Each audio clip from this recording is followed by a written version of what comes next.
News में आप सभी दर्शकों का स्वागत है। मैं हूं आपके साथ प्रतिमा शाह। आइए बढ़ते हैं आज की खबरों की ओर। उत्तर प्रदेश सरकार के 1 साल का कार्यकाल पूरा होने पर भदोही में प्रभारी मंत्री दानिश आजाद अंसारी ने कई विकास कार्यों का लोकार्पण और शिलान्यास किया। मौके पर उन्होंने भदोही में आने वाले समय में होने वाले विकास कार्यों को लेकर लोगों को अवगत कराया। उन्होंने पत्रकार से बातचीत के दौरान कांग्रेस पर निशाना साधा। प्रयागराज मामले पर उन्होंने कहा कि प्रदेश के योगी सरकार ने तत्काल अपराधियों के खिलाफ स्पेशल टीम गठित करते हुए कार्रवाई की और मुख्यमंत्री ने सदन में कहा था कि अपराधियों को मिट्टी में मिला दिया जाएगा, जिसका उदाहरण उत्तर प्रदेश में देखने को मिल रहा है। उन्होंने कहा कि प्रदेश की भाजपा सरकार किसी भी अपराधी को नहीं छोड़ेगी, चाहे वो कितना भी पकड़ वाला हो। इससे प्रदेश में अपराधी घबराए हुए हैं तो वहीं अपराधियों को संरक्षण देने वाले परेशान हैं। मौके पर भदोही के प्रभारी मंत्री दानिश आजाद अंसारी ने कलेक्ट्रेट में जनप्रतिनिधियों और अधिकारियों के साथ बैठक की।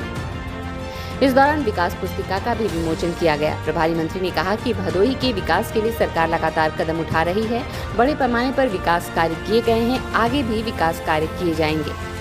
उन्होंने कहा कि राहुल गांधी समेत अन्य विपक्षी नेताओं को जनता ने नकार दिया है। पूर्व की सरकारों में तमाम भ्रष्टाचार उजागर हुए, लेकिन मोदी सरकार में ऐसा एक भी प्रकरण सामने नहीं आया है। उन्होंने कहा कि कांग्रेस मुद्दा विहीन है और विपक्ष के पास कोई रोजगार नहीं है, तो सरकार को बदनाम करने के लिए मिथ्या आरोप लगा रही है। उन्होंने कहा कि कोर्ट के आदेश के बाद भी कांग्रेस केंद्र की मोदी सरकार पर आरोप लगा रही है। कलेक्ट्रेट में आयोजित बैठक में सांसद रमेश चंद्र बिंद, विधायक ज्ञानपुर विपुल दुबे, विधायक औराई दीनानाथ भास्कर, जिला पंचायत अध्यक्ष अनिरुद्ध त्रिपाठी, विधायक भदोही जाहिद बेग सहित अन्य जनप्रतिनिधि मौजूद रहे। स्ट्रीट बस के लिए भदोही से नितेश श्रीवास्तव की रिपोर्ट। के लोग, हमारे जिलाधिकारी, हमारे एसपी महोदय और जिले के सारे अधिकारी भी मौजूद हैं। हमारी उत्तर प्रदेश की योगी सरकार जनपद भदोही के डेवलपमेंट के लिए पूरी गंभीरता से काम कर रही है। अभी आप सबने देखा कि हमने करीब जनपद भदोही के कई सारी परियोजनाओं का आप सबके सामने लोकार्पण भी किया, उद्घाटन भी किया, जिसमें जो है हम स्मार्ट विलेज बनाने के लिए आगे बढ़ रहे हैं, जिसमें स्मार्ट विलेज के अंतर्गत ग्राम ज्ञानालय ये डेवलप किया जाएगा, ग्रामीण बाज़ारों की साफ सफाई का अभियान चलाया जाएगा, खेल मैदान हम अपने भदोही में बनाने का काम शुरू कर रहे हैं।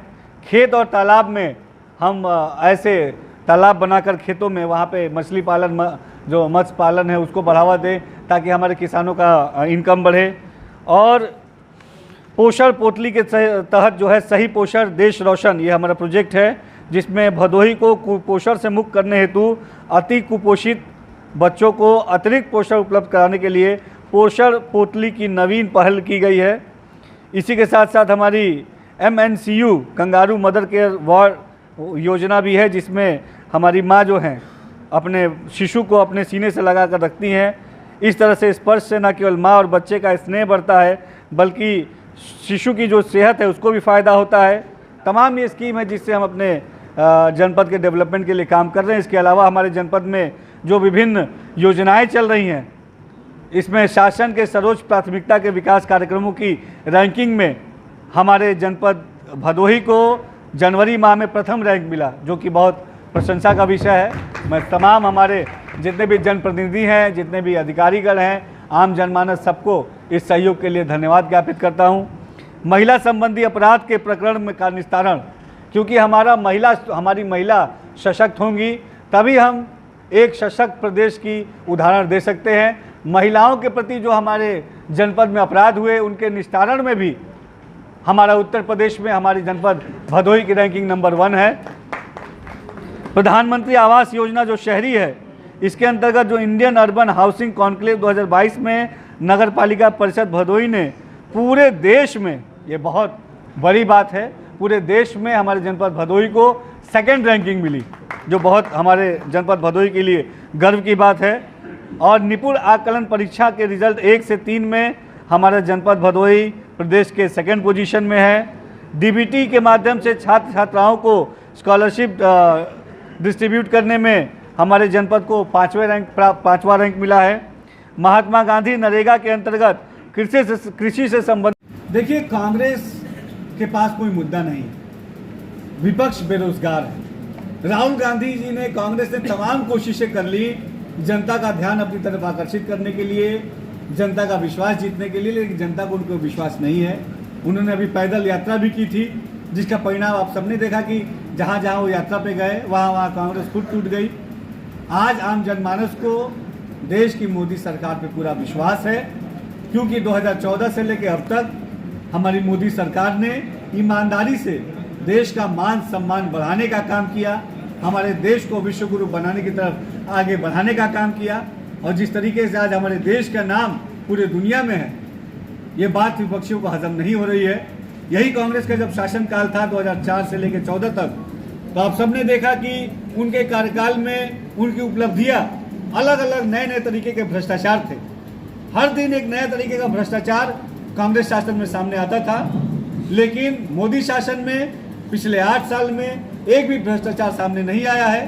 हमने ईमानदारी से जनता की सेवा के लिए, जनता के हित के लिए, देश की तरक्की के लिए, देश के विकास के लिए काम किया है, और यही बात विपक्ष को हजम नहीं हो रही है। प्रयागराज के अभी चर्चित हत्याकांड के कुछ आरोपी फरार हैं। देखिए, प्रयागराज की घटना के पीछे माननीय मुख्यमंत्री जी ने खुद इसका संज्ञान लिया।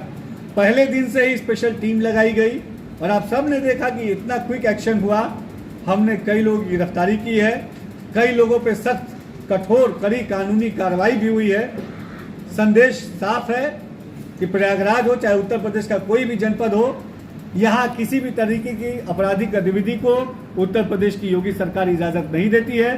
अपराधी जो भी होगा, चाहे उसकी पहुंच कितनी भी बड़ी हो, योगी सरकार उसके साथ कानून व्यवस्था के दायरे में रहते हुए अपराधियों की तरह सलूक करेगी। आपने देखा कि किस तरीके से सदन में माननीय मुख्यमंत्री जी ने कहा कि अपराधी कोई भी हो उसको मिट्टी में मिला देंगे, और ऐसे अपराधियों को जमींदोज करने का काम हमारे मुख्यमंत्री जी ने किया। माफिया तंत्र पे आपका जो कार्य कर रहे हैं सरकार, और जो मिट्टी में मिलाने की बात आप कर रहे हैं, इस पर अखिलेश यादव जी का कहना है कि ये जनता को गुमराह करने के लिए स्टंट किया जा रहा है। देखिए, अगर अपराधियों पे कार्रवाई हो रही है तो इस पे हमारे समाजवादी पार्टी के नेताओं को चिंतित होने की आवश्यकता नहीं है। कार्रवाई अपराधियों पे हो रही है। आम जनमानस आज संतुष्ट है। उन अपराधियों पे कार्रवाई अगर होगी तो आम जनमानस सुरक्षित होगा, उसके अंदर विश्वास होगा।